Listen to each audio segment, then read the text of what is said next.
There's blood in the sky and it's falling on me.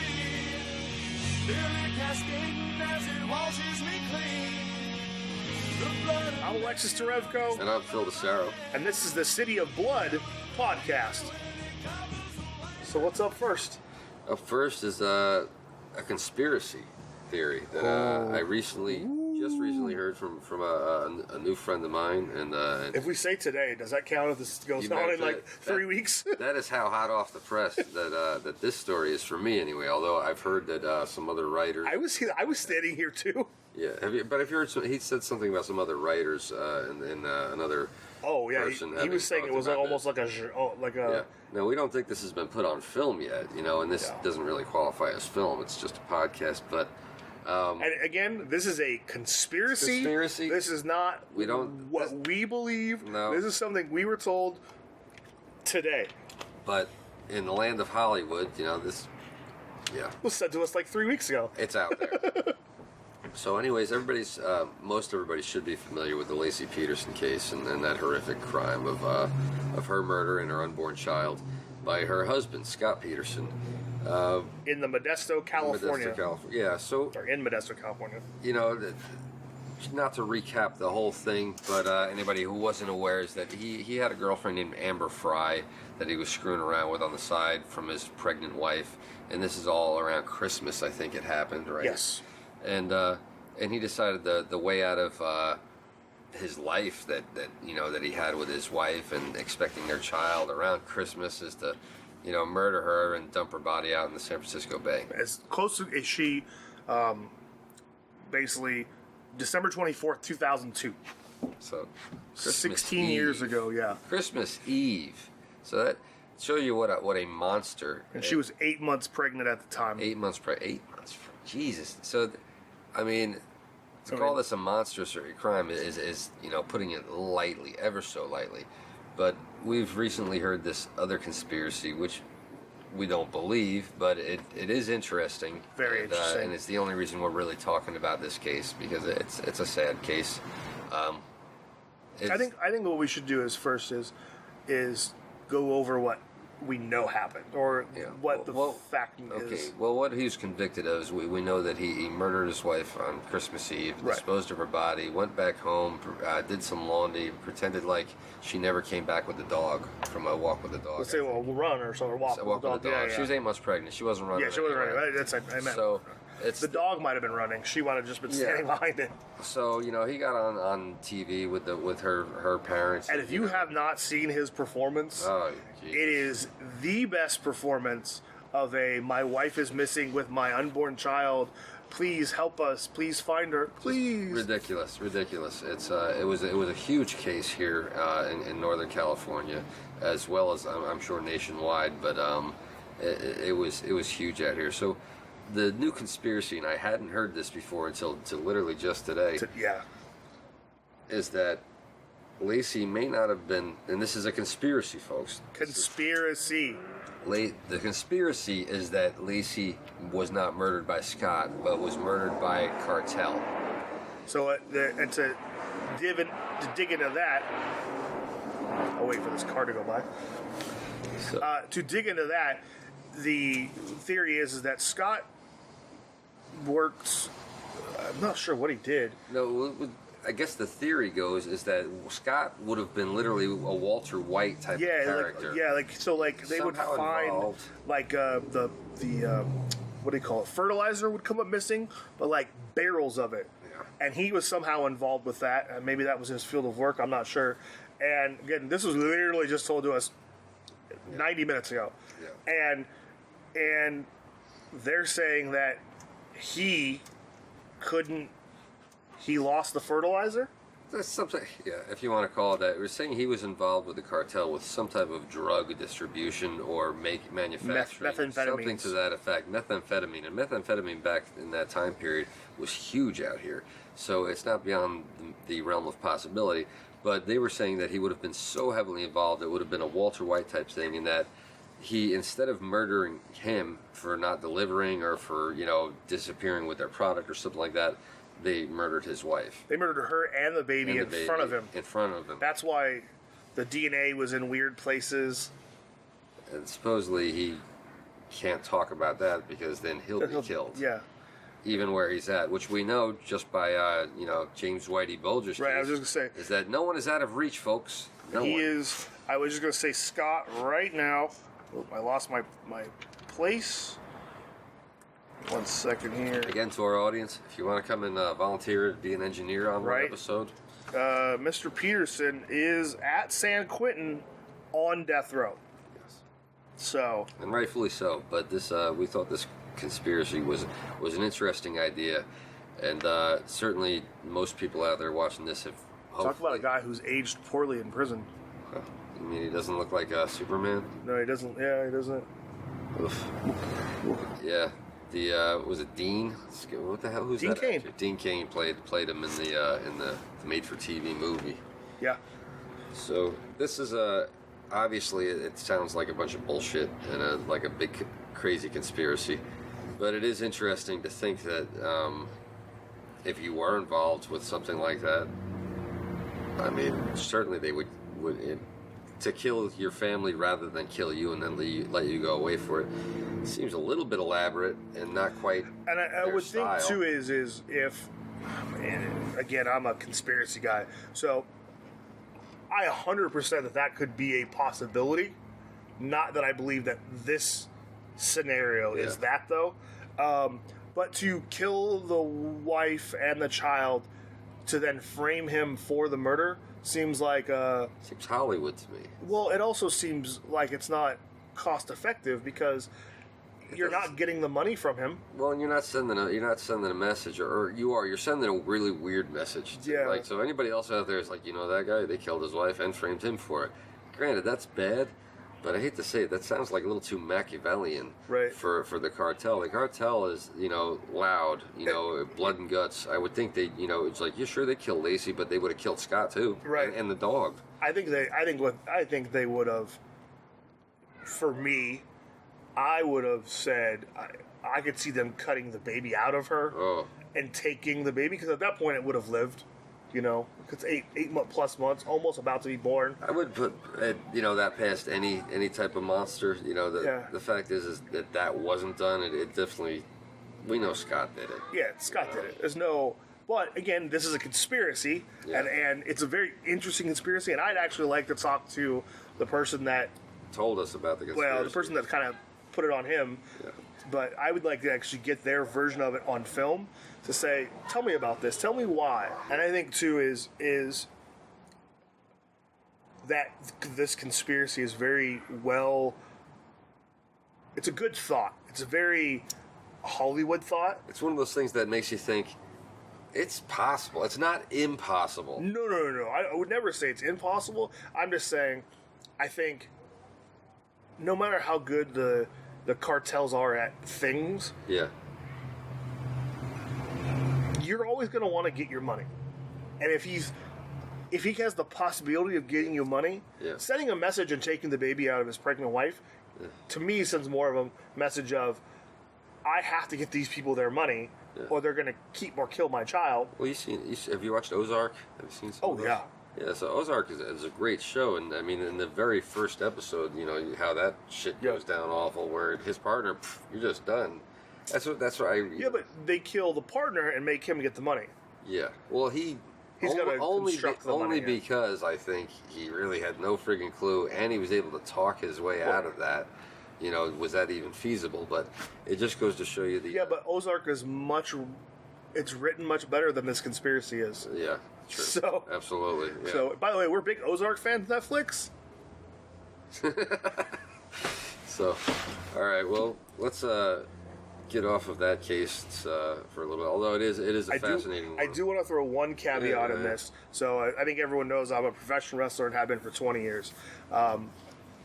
It was soon after all this went down.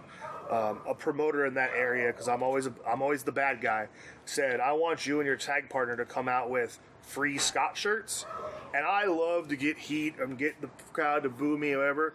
I looked at him dead in the face and said, you are fucking crazy. I will get shot in this town. Out of your mind. I am not doing that.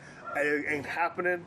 oh, it'll be funny. No, that's just not funny. That was, especially when the trial was going on. Yeah, I don't remember if it was trial or like he had just. It was in that again. All this happened too fairly. fresh. It was literally like, oh my god, and like I remember that that same place said, well, just say something about him in your promo, and I said, oh okay, and I went, yeah, and I'm glad Scott Peterson got fucking convicted. Again, we're the bad guys on TV, and they cheered us for saying that. So, because I was not gonna, you don't want that type of heat. You know, there's a line, and then there's a line you don't cross. That was jumping over the line, hopping on an airplane, and driving it around the world. You're just swan diving into a pool of bad taste right there. Yeah. So probably also the last time I worked for that company. Good.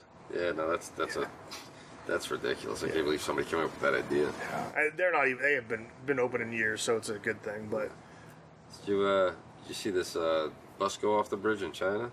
I did see parts of it, or clips of it, or the headline. I didn't know everything what happened. This is crazy. Apparently, in going over the Yangtze River, which I believe means Yellow River, it's that one that they were damming off. Okay, yeah. That massive project. It's a big, giant project, right? It was a big project, and now they have a big bridge that goes across it. And a bus driver was driving across, and he had just... Like a Muni type bus? Exactly. Okay. And he just missed a woman's stop.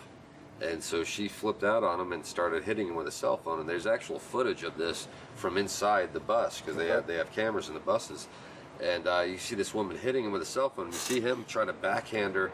And as he tries to backhand her, he, like, for some reason, cuts the wheel into the oncoming traffic, hits another vehicle, bounces off that vehicle, and goes right over the rail, right off into the river. It's like all 15 people died. 15? 15 people on board the bus. They all died. They were the authorities there are blaming it on the driver and the woman. You know,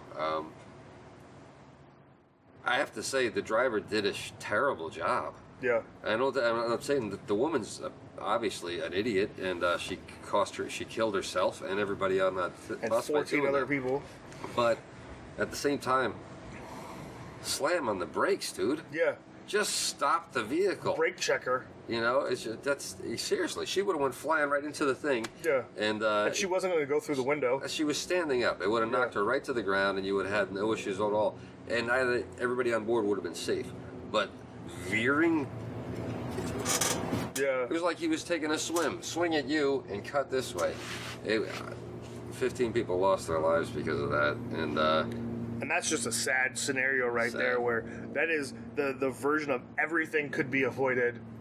I can't imagine, you know, if there is a pearly gates, if there's something afterwards and you have to show up there and it's like, well, how did you die? Well, I was unlucky enough to be on the back of this goddamn bus when this bitch started hitting the bus driver, and... Right, and it's... What a senseless... And I couldn't imagine the fall was... It wasn't a 20-foot fall. It had to have been... 100 foot or more. 100 feet at least. It would be like going off the Golden Gate or something like that. Exactly. It'd be just like that. Well... In other words, the impact... You know, in bus, I don't know if the buses over there have seatbelts, but none of them over here really did. I doubt it. No bus here has a seatbelt. You know, you can get a Greyhound and go from New York to Sacramento. Not that would have saved them at a 100-foot drop in collision. Well, I would think the impact alone would have killed them. That's definitely what killed them. Yeah, nobody drowned. You know, they all flew out of their seats, and awful. Yeah. So, China maybe build bridges with stronger guardrails. I don't know. The bus seemed like it went over with ease. I don't know if ours are much better, but I mean, to be able to drive your car off, like say the Golden Gate, would be, I would think, almost impossible, because there's the guardrail, like that separates the car. Then there's the walkway, and then there's the guardrail for like the people on their bikes or that are walking. That's what I mean. I just don't think you could drive I mean, I think anything's possible. I would think it would be a lot harder. I think the vehicle would get caught up on something. Exactly. You know? And plus, there's tons of like wires and cables, and those cables are, know, they're that thick. So, yeah. You know, I have a cousin who works on the bridges. He doesn't work Golden Gate, but he's on. He's on the one from Alameda to Oakland. I don't know what that one's called. And he says, he's like, you see car accidents every day, all day.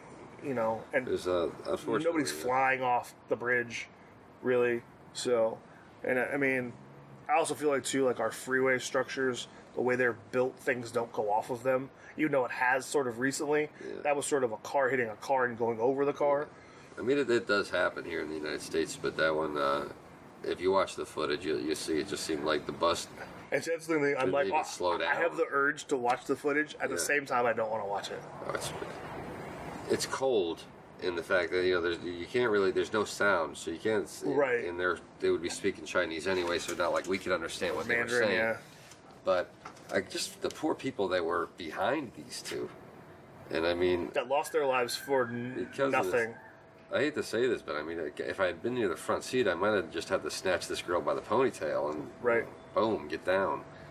Because that is just. I tell you what, in the future, if I ever find myself on a bus or an airplane, and anybody finds their way working towards the pilot, the cockpit, the driver, whatever, his ass better be 5 years old and looking for some pilot wings. Because other than that, where are you going?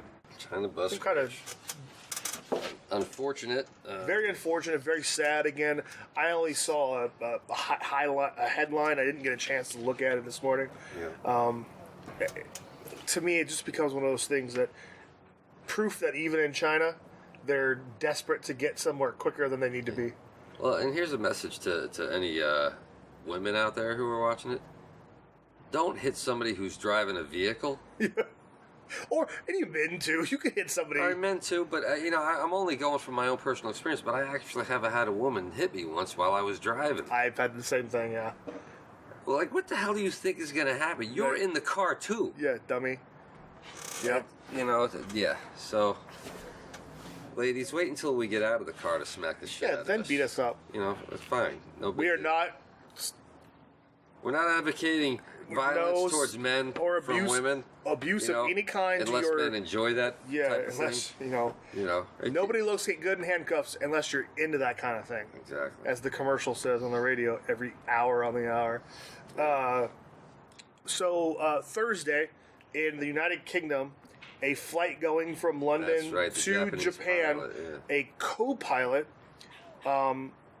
was 10 times the legal alcohol limit in the UK, which I think in America, if I'm doing the math right, is about, like in California, if it's a 0.08 blood alcohol level, he was at like a 0.40. So he was almost dead. He's actually being held in a UK jail and is going to. It says he's already pled guilty, so I think he realized that he was a dumb moron and basically will be tried and convicted in early November. I guess this month. God, it's already November, and definitely. I think the reason I wanted to talk about it, even though I kind of forgot about it for a second, was think about the scenario if that plane had crashed. And we just talked about a bus that killed 15 people. So this guy is like the anti-Sully, right? Right, yeah. He'd be the complete opposite of Sully. This is the guy that you don't want. And so what did you were telling me he drank 2 beers and it was 2 bottles of wine and a pitcher of beer before basically. I mean, clearly hours before taking off on Thursday. This is buckets. Now, I drink a bottle of water and I got to go to the bathroom like a racehorse. Yeah, I drink 2 beers and I'm like running to the bathroom every 5 minutes. This guy's down in bottles. Bottles of wine and pitchers of beer. And then you're going to fly a plane. And here's the thing. No problem. Is we all know that. How many beers did you have last night, sir? 3. Probably means he had 3 bottles of wine and 2 pitchers of beer and some shots. So to get on a plane even after 8 hours of sleeping, and then still be at, again, I'm trying to do the math. I'm pretty sure he's at like 0.40 blood alcohol level. No question. That's death. Was this pilot Ric Flair? No, his pilot was not. All right. I would say his name, but I cannot even guesstimate what his name would be. So we're just going to go with Japanese co-pilot. Yeah. I'm not going to bury the airline because the airline's already fired him. But he wasn't Ric Flair. All right. He was not Ric Flair, or the Japanese version of Ric Flair. Because that seems like a Ric Flair move. I figured that's like light for Ric Flair. He's like, about 150 kamikazes and but woo! But here's the thing: Ric Flair never drove the plane, No, or drove the thankfully. limo, or drove the Learjet.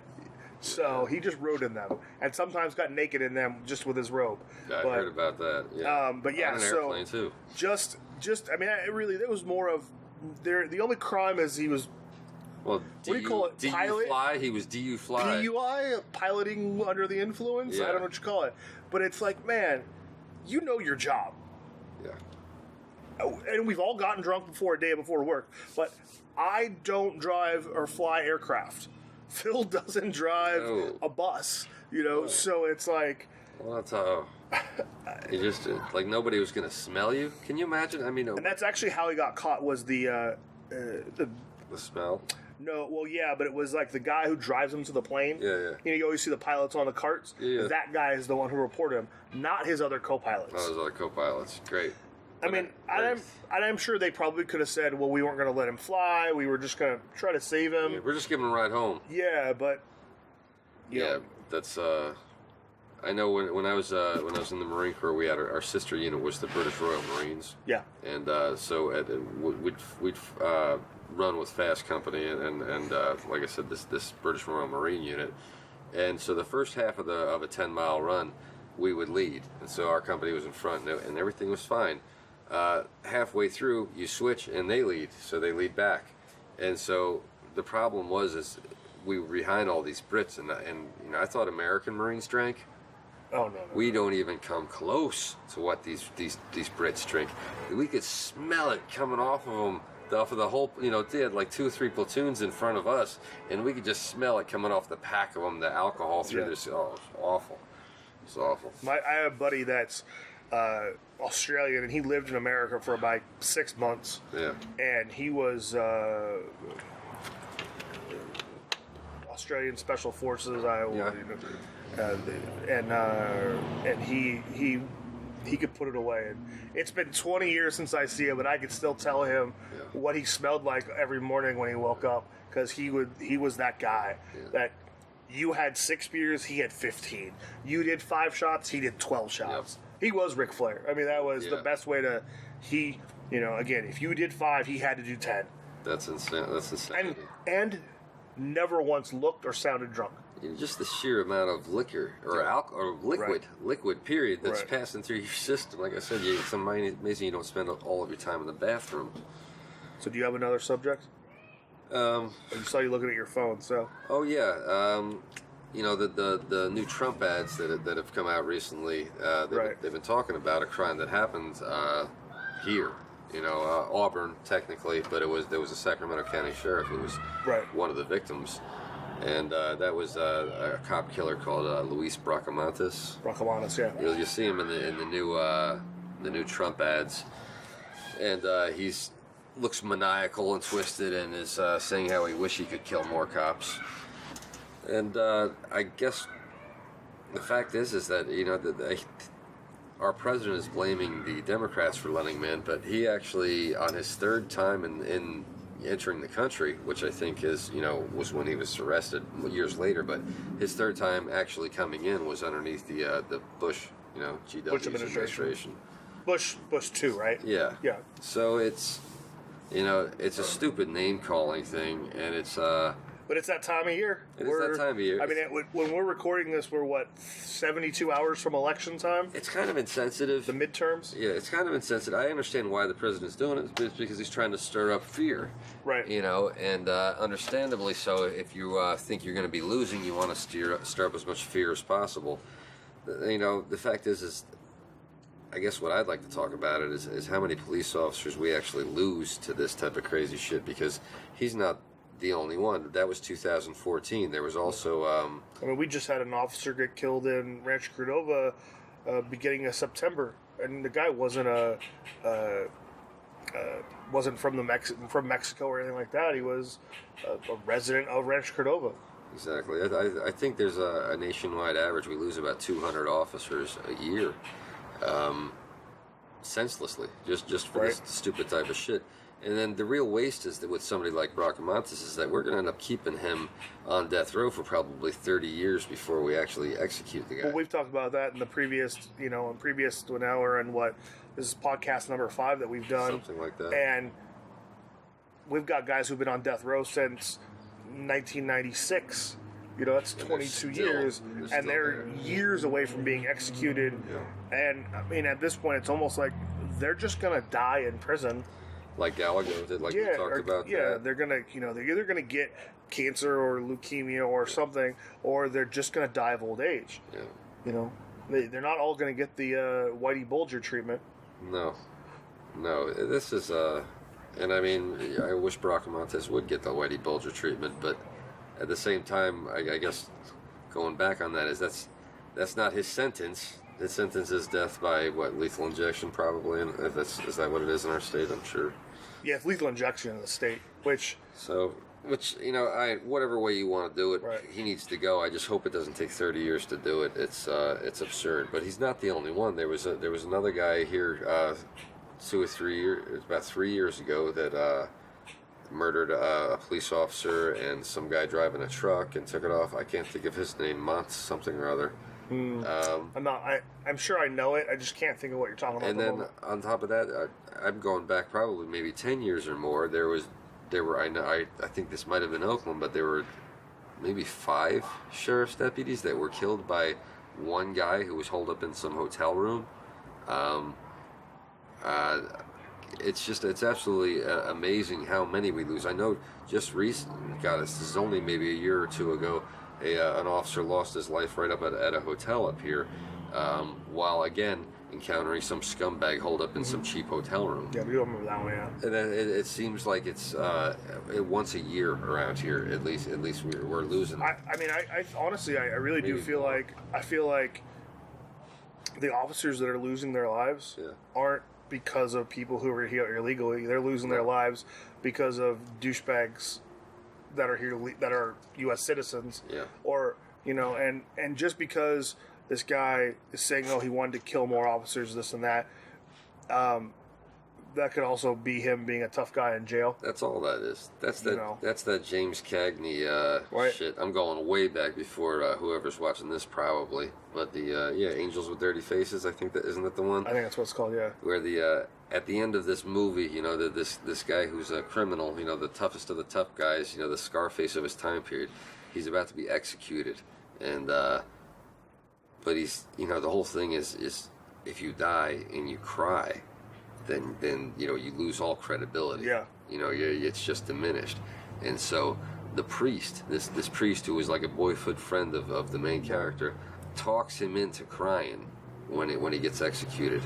And the reason behind it is that way he won't be an example anymore that these boys in the boys' home are looking up to. Yeah. And so he does it. It's.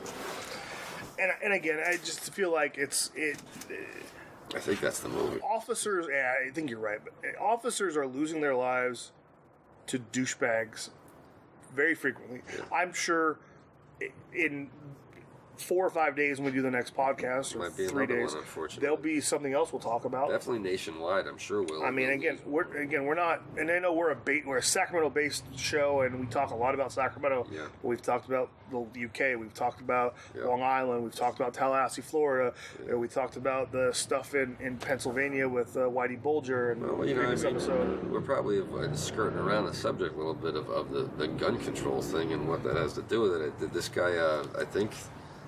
Bracamontes, or I thought he had an AR-15, and used it to kill, 2 police officers.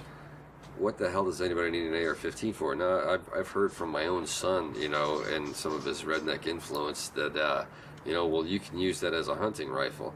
I don't think it's the best hunting rifle.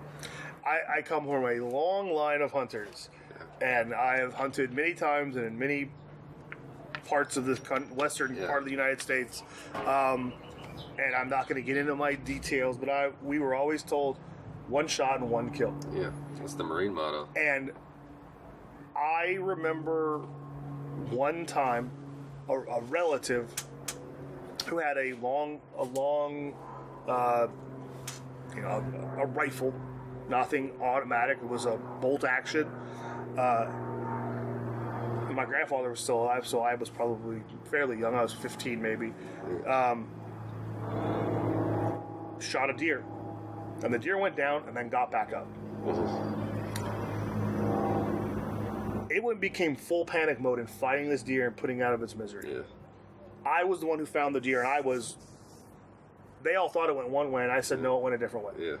And I remember I had to walk up, and it was probably the most hurtful thing I could have ever done, was to walk up with my gun and put a bullet in this deer's head, even though we were hunting him, because I was like, man, this adult missed. Yeah.